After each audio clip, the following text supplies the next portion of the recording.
أما بعد فأعوذ بالله السميع العليم من الشيطان الرجيم بسم الله الرحمن الرحيم الحمد لله رب العالمين الرحمن الرحيم مالك يوم الدين.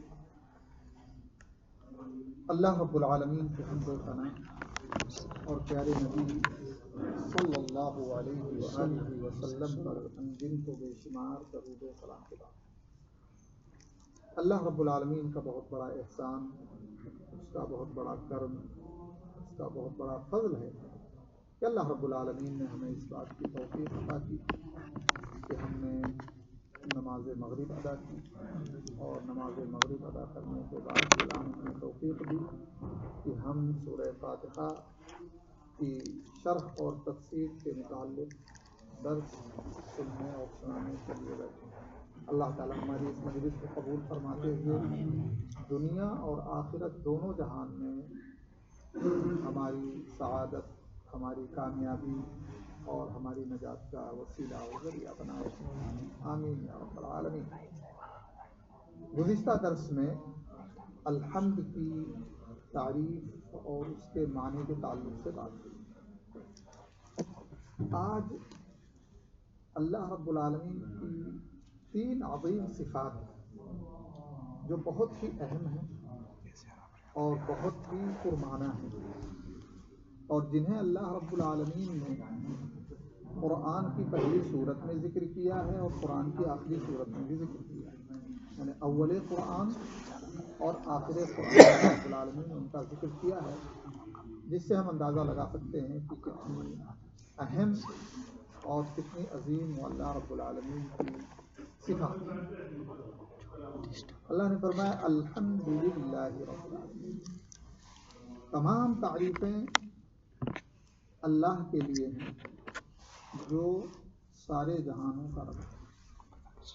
للہ، للہ کا کیا معنی ہے؟ یہ دراصل لفظ اللہ ہے، لیکن عربی گرامر کے حساب سے لفظ لام اس پر داخل ہوا ہے تو للہ بن گیا. اور گزشتہ درس میں بات آئی تھی کہ عربی گرامر کے حساب سے جو ہے الحمد میں جو لفظ ال ہے، جب اس کو کسی لفظ سے داخل کیا جاتا ہے تو بہت سارے معنی پر دلالت کرتا ہے. ان اہم معنی میں ایک معنی یہ ہے کہ عربی اصطلاح میں کہتے ہیں استغراق، یعنی حمد کی جتنی بھی چھوٹی بڑی قسمیں ہو سکتی ہیں ساری اس ال کو داخل ہونے کے بعد اس میں شامل ہو جاتی ہیں. اسی طرح سے لام للہ تو کہتے ہیں یہ لام ملکیت بھی ہوتا ہے اور لام استحقاق یعنی مستحق ہونے کا لام. جیسے کہتے ہیں کہ القلم لی، یعنی میں اس قلم کا مالک ہوں، یہ میرا قلم ہے. البیت لی، یہ میرا گھر ہے، میں گھر کا مالک ہوں. تو الحمدللہ ساری حمدوں کا مستحق کون ہے؟ اللہ. اللہ کے لیے. اللہ کا کیا معنی ہے؟ اس سلسلے میں اللہ کی تفسیر کے تعلق سے سب سے بہترین تفسیر جو ذکر کی گئی ہے وہ حضرت عبداللہ ابن عباس رضی اللہ تعالی عنہما سے ذکر کی گئی ہے. کہتے ہیں اللہ کا مطلب ہوتا ہے اللہ ذو الالوہیہ والعبودیہ علی خلقہ اجمعین. اللہ کا مطلب یہ ہوتا ہے کہ جو الوہیت اور عبودیت والا ہے تمام مخلوقات پر، چاہے وہ جاندار ہوں یا بے جان ہوں، چاہے وہ ناطق ہوں یا غیر ناطق ہوں، بولنے والے ہوں نہ بولنے والے ہوں، عاقل ہوں غیر عاقل ہوں، تمام مخلوقات پر اللہ رب العالمین الوہیت اور عبودیت والا ہے. الوہیت والا ہے مطلب جو تمام کامل صفات کا مالک ہے، تمام کامل صفات کا مالک ہے، جن کی وجہ سے اللہ رب العالمین اس بات کا مستحق ہے کہ اس کی عبادت کی جائے.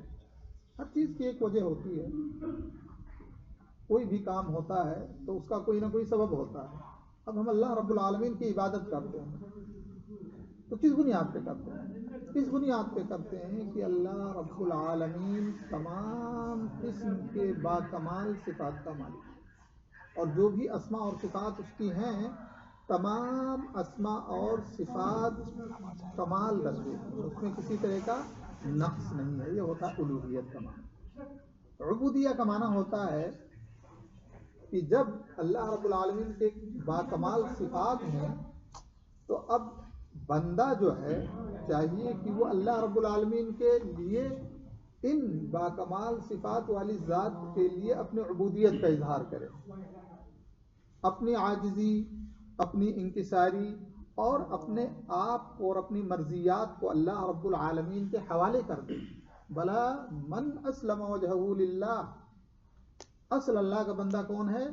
جس نے اپنے آپ کو اللہ کے حوالے کر دیا، اللہ کے حکم کے تابع کر دیا اور اللہ رب العالمین کا خالص مطیع اور فرما بردار بندہ ہو گیا. تو عبودیہ کا مطلب یہ ہوتا ہے کہ وہ تمام افعال جو بندے سے بطور عبادت صادر ہوتے ہیں تو اللہ رب العالمین ان تمام کا مستحق ہے، انکساری ہے، اللہ رب العالمین کی اطاعت ہے، اللہ رب العالمین کی فرما برداری ہے، اللہ رب العالمین کے حکم کے سامنے اپنے سر کو جھکا دینا ہے. عجز و انکساری تمام چیزیں جو ہے یہ کس کے لیے ہیں؟ صرف اور صرف اللہ کے لیے ہیں جو باکمال صفات کا مالک ہے. تو الہ کا مطلب یہاں کیا ہوا؟ الہ کا مطلب ہوا معبود. کون سا معبود؟ جس کے کامل صفات ہیں. کون سا معبود؟ جس کے لیے بندہ اپنی عبودیت اور اپنے عبادت کے جتنے بھی اقوال اور افعال بطور عبادت پیش کرتا ہے وہ تمام کے تمام اللہ کے لیے ہیں. اس لیے اللہ ہی اس بات کا مستحق ہے کہ اس کی عبادت کی جائے، اس کے علاوہ اور کوئی ذات اس بات کا مستحق نہیں کہ اس کی عبادت کی جائے، اور عبادت میں خالص اس کی عبادت ہے. اوقات عبادت ہوتی ہے اس کی لیکن دوسروں کی شرکت کے ساتھ، تو شرکت اللہ کو پسند نہیں ہے، اس لیے اس کے ساتھ کسی کو شریک اور ساجھی نہ ٹھہرایا جائے. اور یہ اللہ رب العالمین آسمانوں میں بھی معبود ہے اور زمینوں میں بھی معبود ہے. اللہ نے فرمایا کہ وَهُوَ اللَّهُ فِي السَّمَاوَاتِ وَفِي الْأَرْضِ، کہ وہی آسمانوں میں بھی معبود اور زمینوں میں بھی معبود. تو آسمانوں میں کس طرح سے معبود ہے اللہ تعالیٰ؟ انس اور جن تو کہاں ہیں؟ زمین پر. آسمانوں میں فرشتے ہیں. اور اللہ کے نبی صلی اللہ علیہ وسلم نے فرمایا کہ اطت السماء وحق لها ان تئط ما فيها موضع 4 اصابع الا عليه ملك ساجد. اس زمین جو ہے آسمان متحرک ہو گیا، اس میں ایک حرکت پیدا ہو گئی. جیسے جہاں کسی جگہ اگر کچھ اللہ کے مخلوقات ہوں اور ان کے چلنے کی، ان کے آواز کی، ان کی حرکات کی جو آواز ہوتی ہے تو اس سے پتہ چلتا ہے کہ اس جگہ میں کوئی حرکت ہو رہی ہے. تو اسی طرح سے فرشتوں کی عبادت کی وجہ سے آسمان میں ایک حرکت محسوس ہوتی ہے کہ آسمان میں کچھ ہو رہا ہے. اور اللہ کے نبی صلی اللہ علیہ وسلم نے فرمایا کہ اور آسمان کو حق بھی ہے کہ اس کے اندر اس طرح کی حرکت ہو جو فرشتوں کی عبادت کی حرکت ہوتی ہے. کیوں؟ اس لیے کہ اللہ کے نبی صلی اللہ علیہ وسلم نے فرمایا کہ آسمان کے اندر 4 انگلیوں کے برابر جگہ خالی نہیں ہے جہاں کوئی فرشتہ سجدہ نہ کر رہا. کتنی کشادہ زمین ہے. ہم اور آپ یا آج کی ٹیکنالوجی آسمان ایک سمت سے لے کر دوسرے سمت اور جنوب، شرق، شمال حقیقی طور پہ اس کی چوڑائی کا پتہ نہیں لگا سکا ہے اور نہ ہی لگا سکتا ہے. ہمارے تصور سے بھی زیادہ اس کی وسعت ہے، اس کی چوڑائی ہے. لیکن اللہ کے نبی صلی اللہ علیہ وسلم فرمائے کہ 4 انگلیوں کے رکھنے کی جگہ نہیں ہے. اتنی یعنی یہ پوری جو ہے اسپیس جو ہے فرشتوں سے بھری پڑی ہے. اور یوں ہی نہیں بھری پڑی ہے بلکہ ہر فرشتہ جو ہے کیا ہے؟ سجدے میں اللہ رب العالمین. وفی الارض یعبدہ من فی الارض، اور زمین میں جو زمین میں موجود ہیں وہ اللہ رب العالمین کی عبادت کرتے ہیں. اور عبادت اللہ رب العالمین کی 2 طرح کی ہے. ایک قہری عبادت ہے اور ایک غیر قہری اختیاری. قہری یہ ہے کہ اللہ رب العالمین کو ماننے پر اور اللہ رب العالمین کے نظام اور سسٹم اور تمام چیزوں کو ماننے پر مخلوق مجبور ہے. مثال کے طور پہ اللہ کا نظام یہ ہے کہ انسان کو بنایا پیر سے چلنے والا. وہی انسان جو اللہ کو نہیں مانتا ہے اللہ کے اس نظام کو فالو کرتا ہے, پیر سے ہی چلتا ہے. وہ نہیں کہتا میں اللہ کو نہیں مانتا, اس نے مجھے بنایا تو میں آج سے سر کے بل چلوں گا. اس کو پیر کے بل ہی چلنا ہے کہ نہیں چلنا ہے. اللہ نے نظام بنایا, رات آتی ہے دن جاتا ہے, ساری چیزیں ہے نا. وہ نہیں کہتا کہ نہیں صاحب ہم تو اس کے الٹا چلیں گے, رات میں وہ سوتا ہے ضرور. اب آج نظام بدل گیا لیکن پھر بھی اس بات کا اقرار کرتا ہے بندہ کہ رات کی نیند کے برابر دن کی نیند نہیں ہو سکتے کسی بھی صورت میں, بھلے ہی وہ نہ سوئے, لیکن مانتا ہے اس بات کو. تو زمین میں بھی اللہ کی عبادت کرنے والے ہیں, لیکن خاص طور سے جو اللہ کی عبادت کرنے والے زمین میں ہیں, جو مکلف ہیں وہ کون ہیں؟ جو اللہ کی عبادت کے مکلف اور مأمور ہیں وہ کون ہیں اس زمین میں؟ انس اور جن. وما خلقت الجن والانس الا لیعبدون. تو اللہ رب العالمین کی عبادت کرنے والے جن اور انس ہیں, لیکن اس کے باوجود اس روئے زمین پر جتنے بھی ہیں اختیاراً یا اضطراراً, اپنے اختیار سے یا مجبوراً اللہ رب العالمین کی کسی نہ کسی طرح سے اللہ کے وہ عابد ہیں. لیکن جو کفار ہیں وہ اللہ کی عبادت اس اعتبار سے نہیں کرتے جس اعتبار سے اللہ کا حکم ہے. تو اللہ نے فرمایا تسبح له السماوات السبع والارض ومن فیہن. وعلیکم السلام. اللہ رب العالمین کی تسبیح بیان کرتے ہیں ساتوں آسمان اور ساتوں زمین, ومن فیہن, اور جو ان آسمانوں اور زمینوں میں ہیں. وَإِن مِّن كُلِّ شَيْءٍ وَإِن مِّن شَيْءٍ إِلَّا يُسَبِّحُ بِحَمْدِهِ. کوئی بھی ایسی چیز نہیں ہے جو اللہ کی تسبیح نہ بیان کرتی ہو. یہ جو فرش ہے اللہ کی تسبیح کرتی ہے, یہ جو ہمارے سامنے رکھا ہوا ہے یہ اللہ کی تسبیح کرتا ہے جی, کرتا ہے. یہ کرسی اللہ کی تسبیح کرتی ہے, آرٹیفیشل ہے جی بتائیں, خاموش ہیں آپ. یہ اللہ نے کہا کہ آسمان اور زمین اور جو کچھ بھی ہے ان میں سب اللہ کی تسبیح بیان کرتے. وَإِن مِّن شَيْءٍ إِلَّا يُسَبِّحُ بِحَمْدِهِ. یہاں اللہ تعالیٰ نے عام کر دیا, کوئی بھی چیز ہے وہ اللہ کی تسبیح بیان کرتی ہے, لیکن وَلَكِن لَا تَفْقَهُونَ تَسْبِيحَهُمْ. لیکن مسئلہ یہ ہے کہ اس کی تسبیح تمہیں سمجھ میں نہیں آتی, تم سنتے نہیں. ہر چیز تسبیح کرتی ہے لیکن ہم صرف اپنی یا اپنی زبان کے سمجھنے والوں کی تسبیح سمجھتے ہیں. جن بھی تسبیح کرتے ہیں, ہم نے سنا کبھی جن کو تسبیح کرتے ہیں نہیں, لیکن اللہ کہتا ہے کہ تسبیح بیان کرتے ہیں. تو اللہ رب العالمین معبود ہے آسمانوں میں بھی, اللہ رب العالمین معبود ہے زمینوں میں بھی. اور یہ اللہ رب العالمین کی خصوصیت اس لیے ہے کہ وہ صفات کمال کا مالک ہے. جو بھی کمال ہے وہ اس کا مالک کون ہے؟ اللہ رب العالمین ہے. اور یہ صفت اللہ کے علاوہ کسی اور کی نہیں ہے. الحمدللہ رب العالمین.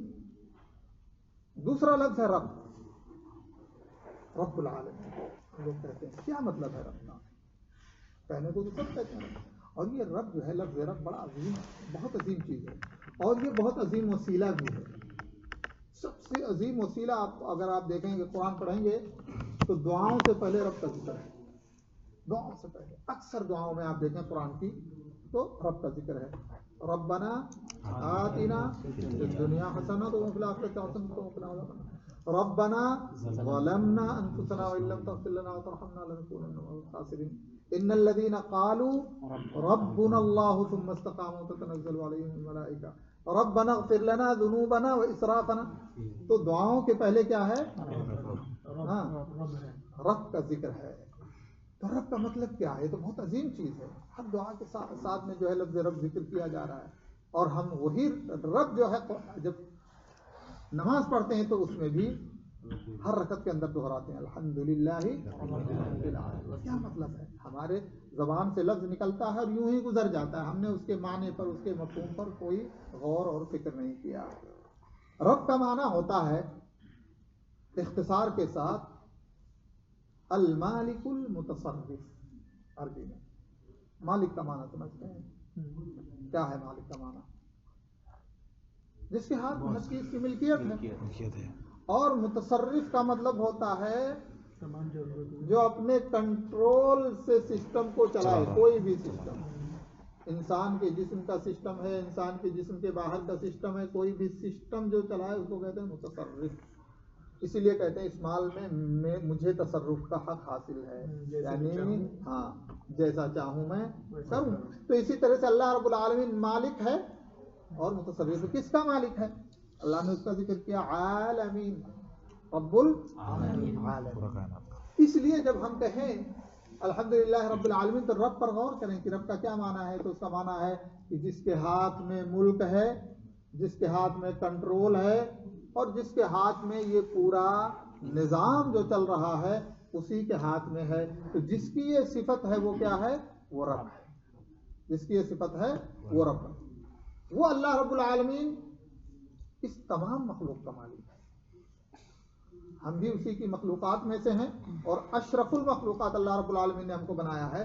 لیکن اللہ تمام قسم کے جو ہے چرند ہوں، پرند ہوں، حیوانات ہوں، انسان ہوں، جن ہوں، پہاڑ ہوں، درخت ہوں، دریا ہوں، جو بھی ہوں، سب کا مالک کون ہے؟ اللہ رب العالمین. اور اس میں اس کا نظام اور سسٹم بھی اسی کے حکم سے چلتا ہے.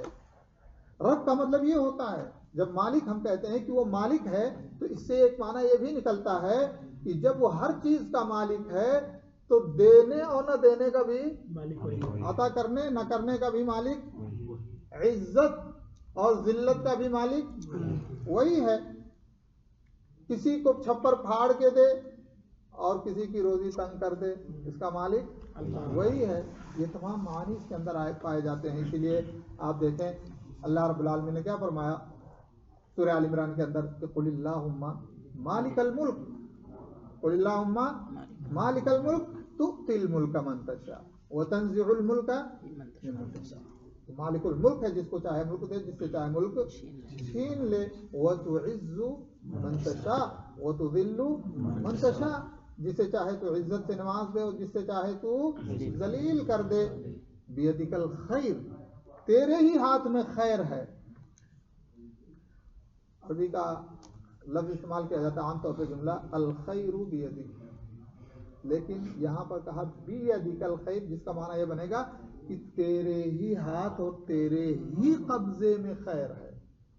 اور کسی کے قبضے میں خیر ہے نہیں. اگر خیر کسی کو کسی کے ذریعے بھی ملتا ہے نا تو وہ خیر بنایا کس نے؟ اللہ نے.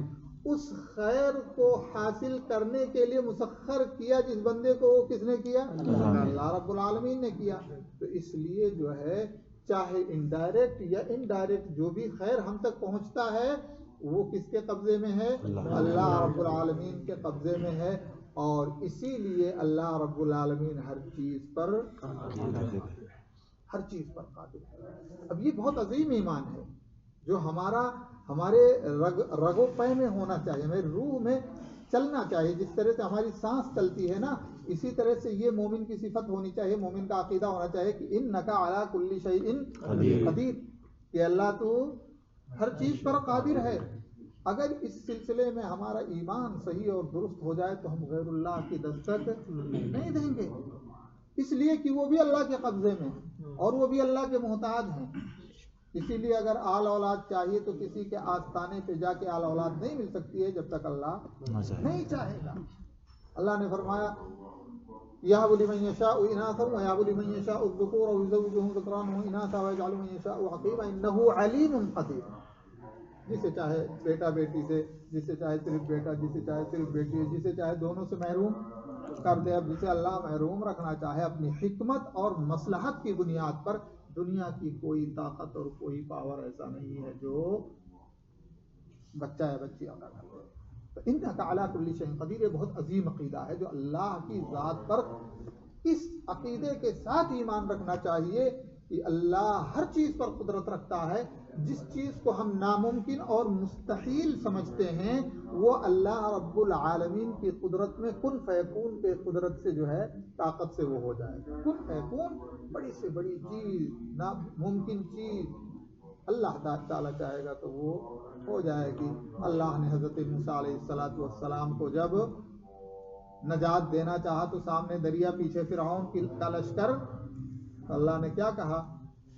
اللہ نے کہا موسیٰ اپنی لاٹھی اس دریا پہ مارو اور میری قدرت دیکھو. اور اللہ رب العالمین نے جیسے ہی لاٹھی پڑی فانفجرت منہ اثنتا عشرۃ عین، اللہ رب العالمین نے راستے کھول دیے. اور اس کے بعد لشکر، اور اس کے بعد پیچھے آنے والی فوج سے وہ بھی خوش ہو گئی کہ ہمیں بھی راستہ مل گیا. لیکن اسے پتا نہیں تھا کہ جس کی قدرت نے پانی کو روک کے راستہ بنایا ہے اسی کی قدرت انہیں اسی پانی میں کر دے گی. یہ ایمان، یہ عقیدہ ہمارا ہونا چاہیے. تو اگر ہم تنگی کی زندگی گزار رہے ہیں اور اللہ سے بھرپور امید رکھ رہے ہیں تو انشاءاللہ اگر ہمارے حق میں بہتر ہوگا تو وہ تنگی ختم کر دے گا.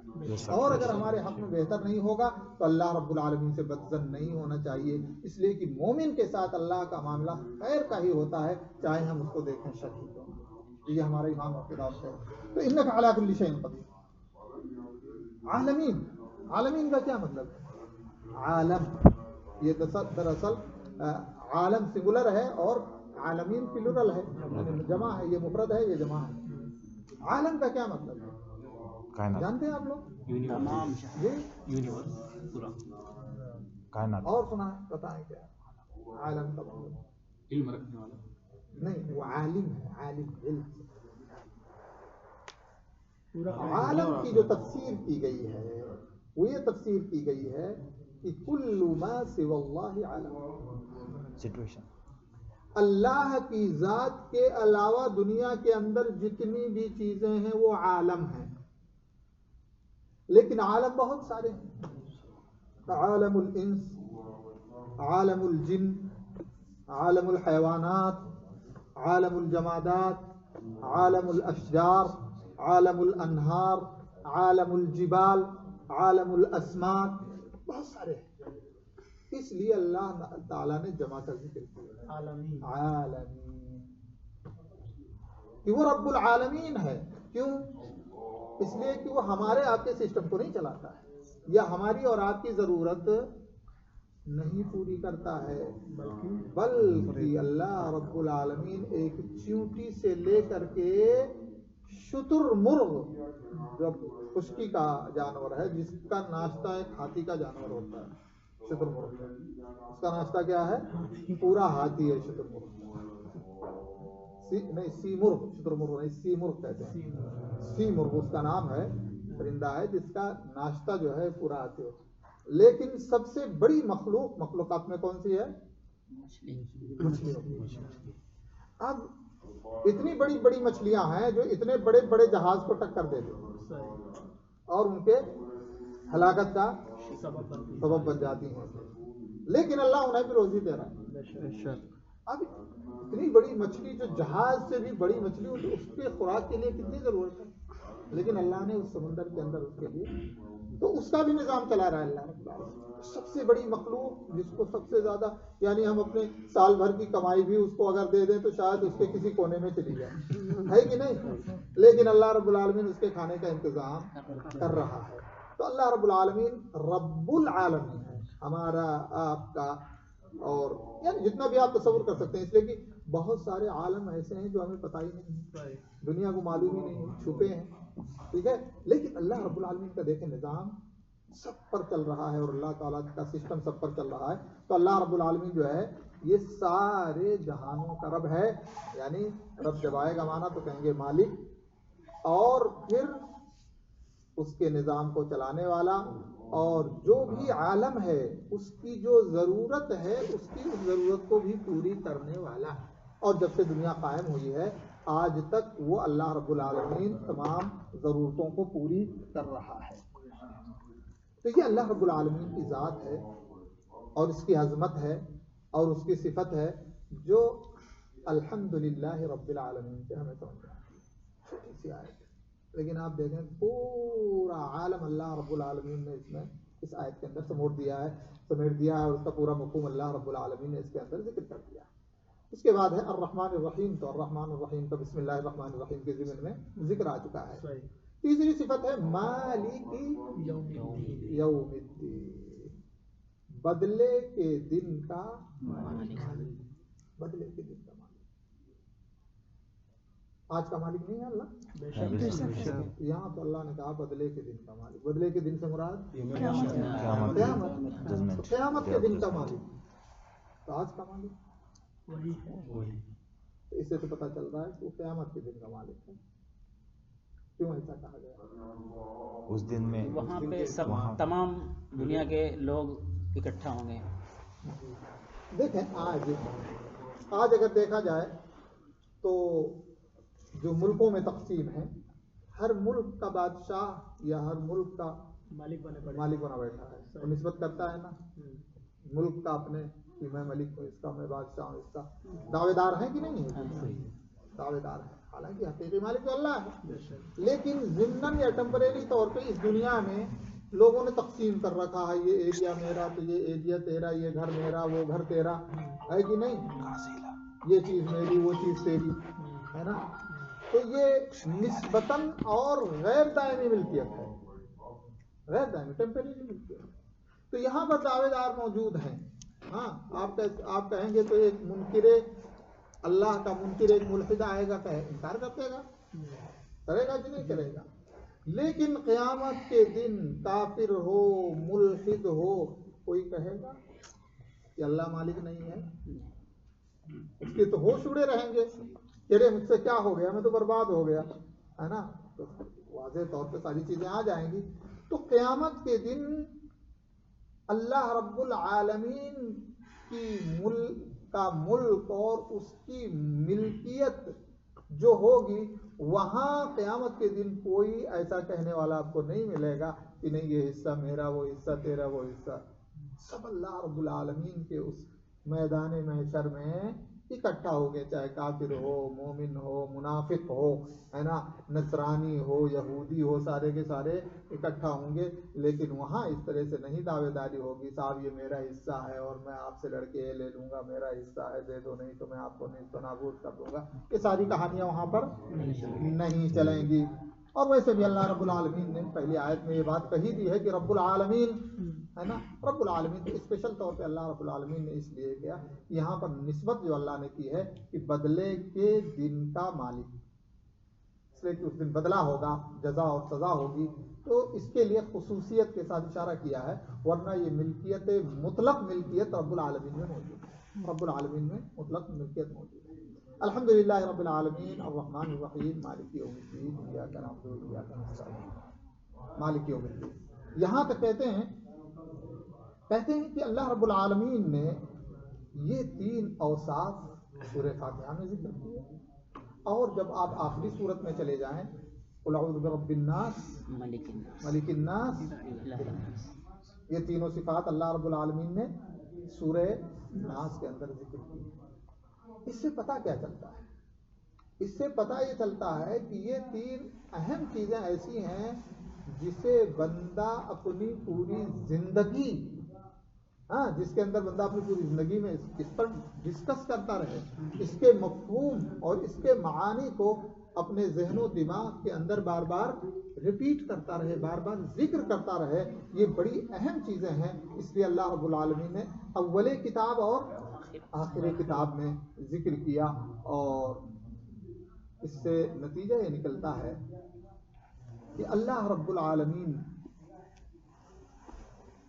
اپنی عظمت, اپنی کبریائی, اپنی بڑائی کو اپنے بندوں کے ذہن و دماغ میں راسخ کرنا چاہتا ہے.